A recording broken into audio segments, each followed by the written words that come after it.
ಕೂದಲು ಉದುರುವಿಕೆ, ತಲೆಹೊಟ್ಟು ಮತ್ತು ಕೂದಲ ಬೆಳವಣಿಗೆ ನಿಧಾನವಾಗಿರುವ ಸಮಸ್ಯೆಗಳಿಂದ ನೀವು ಕಷ್ಟಪಡುತ್ತಿದ್ದೀರಾ. ಇತ್ತೀಚೆಗೆ ದಾಲ್ಚಿನ್ನಿ ನೀರನ್ನ ಕೂದಲಿಗೆ ಬಳಸುವ ಟ್ರೆಂಡ್ ಬಹಳ ಹೆಚ್ಚಾಗಿದೆ. ಆದರೆ ನಿಜವಾಗಿಯೂ ಇದು ಕೂದಲಿಗೆ ಒಳ್ಳೆಯದೇ ಅಥವಾ ಹಾನಿಯೂ ಆಗಬಹುದಾ? ಇಂದಿನ ವಿಡಿಯೋದಲ್ಲಿ ದಾಲ್ಚಿನ್ನಿ ನೀರಿನ ನಿಜವಾದ ಪ್ರಯೋಜನಗಳು, ಸರಿಯಾದ ಬಳಕೆ ಮತ್ತು ಯಾರು ಬಳಸಬಾರದು ಎಂಬುದನ್ನ ಸಿಂಪಲ್ ಆಗಿ ತಿಳ್ಕೊಳ್ಳೋಣ.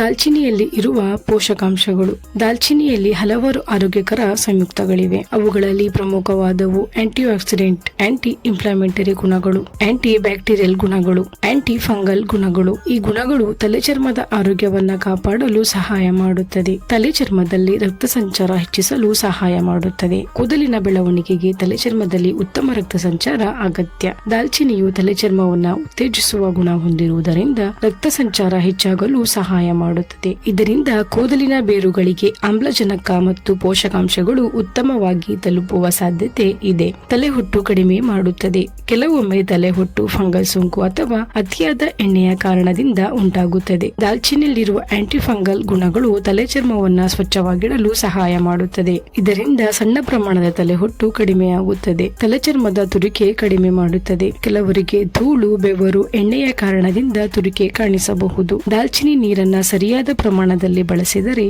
ತಲೆ ಚರ್ಮವನ್ನ ತಾಜಾವಾಗಿಡಲು ಸಹಾಯ ಮಾಡುತ್ತದೆ. ಹೆಚ್ಚುವರಿ ಎಣ್ಣೆಯನ್ನ ನಿಯಂತ್ರಿಸಲು ಸಹಾಯ ಮಾಡುತ್ತದೆ. ಕೆಲವರ ತಲೆ ಚರ್ಮದಲ್ಲಿ ಅತಿಯಾದ ಎಣ್ಣೆ ಉತ್ಪತ್ತಿಯಾಗುತ್ತದೆ. ಇದರಿಂದ ಕೂದಲು ಬೇಗನೆ ಜಿಡ್ಡಾಗುತ್ತದೆ. ದಾಲ್ಚಿನ್ನಿ ನೀರು ತಲೆ ಚರ್ಮವನ್ನ ಸ್ವಚ್ಛವಾಗಿಡಲು ಸಹಾಯ ಮಾಡುವುದರಿಂದ ಈ ಸಮಸ್ಯೆ ಸ್ವಲ್ಪ ಮಟ್ಟಿಗೆ ಕಡಿಮೆಯಾಗುತ್ತದೆ. ಕೂದಲು ಉದುರುವಿಕೆಯನ್ನ ಪರೋಕ್ಷವಾಗಿ ಕಡಿಮೆ ಮಾಡಲು ಸಹಾಯ. ದಾಲ್ಚಿನ್ನಿ ಕೂದಲು ಉದುರುವಿಕೆಯನ್ನ ನೇರವಾಗಿ ನಿಲ್ಲಿಸುತ್ತದೆ ಎಂಬುದಕ್ಕೆ ಸಾಕಷ್ಟು ವೈಜ್ಞಾನಿಕ ಪುರಾವೆಗಳಿಲ್ಲ. ಆದರೆ ತಲೆ ಚರ್ಮದ ಆರೋಗ್ಯ ಸುಧಾರಿಸಿದರೆ ಕೂದಲಿನ ಆರೋಗ್ಯಕ್ಕೂ ಸಹಾಯವಾಗುತ್ತದೆ. ಕೂದಲಿಗೆ ಹೊಳಪು ನೀಡುತ್ತದೆ. ತಲೆಯ ಚರ್ಮ ಆರೋಗ್ಯಕರವಾಗಿದ್ದರೆ ಕೂದಲು ಸಹ ಆರೋಗ್ಯಕರವಾಗಿ ಕಾಣುತ್ತದೆ. ಇದರಿಂದ ಕೂದಲು ಹೆಚ್ಚು ಮೃದುವಾಗಿ ಮತ್ತು ಹೊಳಪಿನಂತೆ ಕಾಣುತ್ತದೆ. ಕೂದಲಿನ ಬೆಳವಣಿಗೆಗೆ ಸಹಾಯಕಾರಿಯಾಗಬಹುದು. ದಾಲ್ಚಿನ್ನಿ ಒಂದೇ ಕಾರಣದಿಂದ ಕೂದಲು ವೇಗವಾಗಿ ಬೆಳೆಯುವುದಿಲ್ಲ.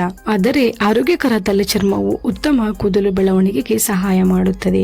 ದಾಲ್ಚಿನ್ನಿ ನೀರನ್ನ ತಯಾರಿಸುವ ವಿಧಾನ. ಬೇಕಾಗುವ ಪದಾರ್ಥಗಳು: 2 ದಾಲ್ಚಿನ್ನಿ ಕಡ್ಡಿಗಳು, 2 ಕಪ್ ನೀರು. ಒಂದು ಪಾತ್ರೆಯಲ್ಲಿ ನೀರನ್ನ ಹಾಕಿ ದಾಲ್ಚಿನ್ನಿಯನ್ನ ಸೇರಿಸಿ 10 ನಿಮಿಷ ಕುದಿಸಿ ತಣ್ಣಗಾಗಲು ಬಿಡಿ. ಸೋಸಿ ಸ್ಪ್ರೇ ಬಾಟಲಿಯಲ್ಲಿ ಸಂಗ್ರಹಿಸಿ. ಫ್ರಿಡ್ಜ್ ನಲ್ಲಿ ಇಟ್ಟರೆ 4 ರಿಂದ 5 ದಿನಗಳವರೆಗೆ ಬಳಸಬಹುದು. ಬಳಸುವ ಸರಿಯಾದ ವಿಧಾನ: ಹೇರ್ ಸ್ಪ್ರೇ. ಕೂದಲನ್ನ ವಿಭಾಗಗಳಾಗಿ ಮಾಡಿ ತಲೆ ಚರ್ಮಕ್ಕೆ ದಾಲ್ಚಿನ್ನಿ ನೀರನ್ನ ಸ್ಪ್ರೇ ಮಾಡಿ 5 ನಿಮಿಷ ಮೃದುವಾಗಿ ಮಸಾಜ್ ಮಾಡಿ 20 ನಿಮಿಷ ಬಿಡಿ. ನಂತರ ತೊಳೆಯಿರಿ. ಶಾಂಪೂ ಮಾಡಿದ ನಂತರ ಕೊನೆಯ ಬಾರಿ ದಾಲ್ಚಿನ್ನಿ ನೀರಿನಿಂದ ಕೂದಲನ್ನ ತೊಳೆಯಿರಿ. ವಾರಕ್ಕೆ ಎಷ್ಟು ಬಾರಿ ಬಳಸಬೇಕು? ಒಣ ತಲೆ ಚರ್ಮ ಇರುವವರು ವಾರಕ್ಕೆ 1 ಬಾರಿ. ಸಾಮಾನ್ಯ ತಲೆ ಚರ್ಮ ಇದ್ದರೆ ವಾರಕ್ಕೆ 1 ರಿಂದ 2 ಬಾರಿ. ಎಣ್ಣೆಯುಕ್ತ ತಲೆ ಚರ್ಮ ಇದ್ದರೆ ವಾರಕ್ಕೆ 2 ಬಾರಿ. ಇದಕ್ಕಿಂತ ಹೆಚ್ಚು ಬಳಸಬೇಡಿ. ಅಡ್ಡ ಪರಿಣಾಮಗಳು. ಕೆಲವರಿಗೆ ಈ ಕೆಳಗಿನ ಸಮಸ್ಯೆಗಳು ಕಾಣಿಸಬಹುದು: ಉರಿ, ಕೆಂಪಾಗುವುದು, ಚರ್ಮದಲ್ಲಿ ತುರಕೆ, ಅಲರ್ಜಿ, ತಲೆ ಚರ್ಮ ಒಣಗುವುದು. ಪ್ಯಾಚ್ ಟೆಸ್ಟ್ ಹೇಗೆ ಮಾಡಬೇಕು? ಮೊದಲು ಕೈ ಒಳಭಾಗದಲ್ಲಿ ಅಥವಾ ಕಿವಿಯ ಹಿಂದೆ ಸ್ವಲ್ಪ ದಾಲ್ಚಿನ್ನಿ ನೀರನ್ನ ಹಚ್ಚಿ 24 ಗಂಟೆಗಳ ಕಾಲ ಗಮನಿಸಿ.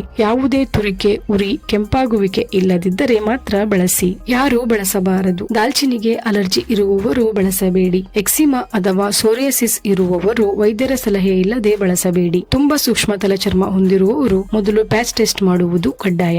5 ವರ್ಷಕ್ಕಿಂತ ಕಡಿಮೆ ವಯಸ್ಸಿನ ಮಕ್ಕಳಿಗೆ ವೈದ್ಯರ ಸಲಹೆ ಇಲ್ಲದೆ ಬಳಸಬೇಡಿ. ಸಾಮಾನ್ಯ ತಪ್ಪುಗಳು: ದಾಲ್ಚಿನ್ನಿ ಪುಡಿಯನ್ನ ನೇರವಾಗಿ ತಲೆ ಚರ್ಮಕ್ಕೆ ಹಚ್ಚುವುದು, ಪ್ರತಿದಿನ ಬಳಸುವುದು, ಹೆಚ್ಚು ಸಮಯ ಇಟ್ಟುಕೊಳ್ಳುವುದು, ಉರಿಯಾದರೂ ಮುಂದುವರೆಸಿ ಬಳಸುವುದು. ದಾಲ್ಚಿನ್ನಿ ನೀರು ತಲೆ ಚರ್ಮದ ಆರೋಗ್ಯವನ್ನ ಬೆಂಬಲಿಸುವ ಒಂದು ನೈಸರ್ಗಿಕ ವಿಧಾನವಾಗಿರಬಹುದು. ಆದರೆ ಇದು ಕೂದಲು ಬೆಳೆಯುವ ಅದ್ಭುತ ಔಷಧಿ ಅಲ್ಲ. ಉತ್ತಮ ಆಹಾರ, ಸಾಕಷ್ಟು ನೀರು, ತಮ್ಮ ನಿದ್ರೆ ಮತ್ತು ಸರಿಯಾದ ಕೂದಲ ಆರೈಕೆ ಇದ್ದಾಗ ಮಾತ್ರ ಉತ್ತಮ ಫಲಿತಾಂಶ ಸಿಗುತ್ತದೆ. ನೀವು ದಾಲ್ಚಿನ್ನಿ ನೀರನ್ನ ಬಳಸಿದ್ದೀರಾ? ನಿಮ್ಮ ಅನುಭವವನ್ನು ಕಾಮೆಂಟ್ ನಲ್ಲಿ ತಿಳಿಸಿ. ಈ ವಿಡಿಯೋ ಇಷ್ಟ ಆದರೆ ಲೈಕ್ ಮಾಡಿ, ಶೇರ್ ಮಾಡಿ ಹಾಗೂ ಚಾನೆಲ್ ನ ಸಬ್ಸ್ಕ್ರೈಬ್ ಮಾಡಿ.